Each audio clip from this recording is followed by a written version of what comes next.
अरे सुखल बाटे गौरी के गलिया राम सुखल बाटे। काहे हो का भइल बा?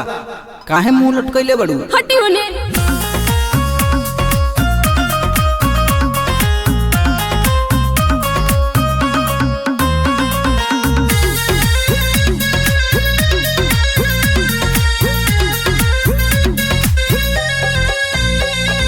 हमारा फुलझड़ी के मुँह काहे सूखल बनैलू ना खाना का बारू तू भूखल? काहे हो? हमारा फुलझड़ी के मुँह काहे सूखल बनैलू ना खाना का बारू तू भूखल? छोला पकड़ेलू आही रे माई हो आही रे माई। सुनी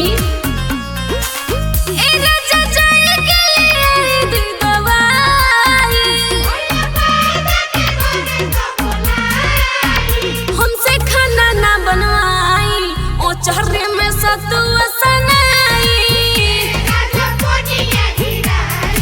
ओ चहरे में सतुआ सनाई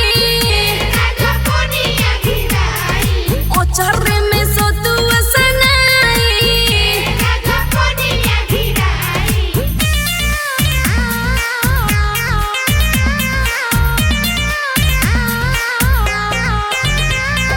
म्यूजिक बाय अतुल गुप्ता।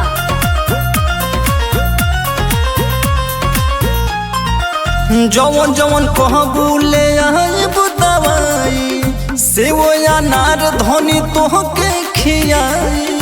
सुनी ना पिया हमरा के झूठे भुलवाई ना बैठी हमरा सिरहने सिर दबाई ना। ए जी कहत होटल से खाना मंगाई हो खाना मंगाई।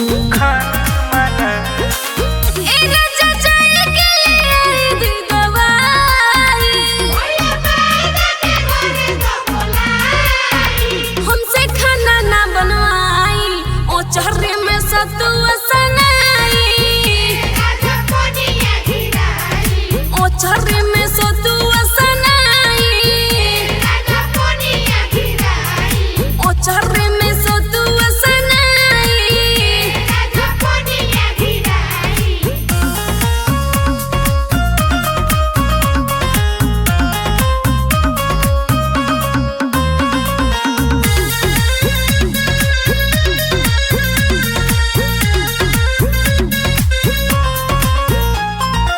अपना बोलमुआ के मनवा न तूरो लहोई काजू धनी मुँह में तू थूरो।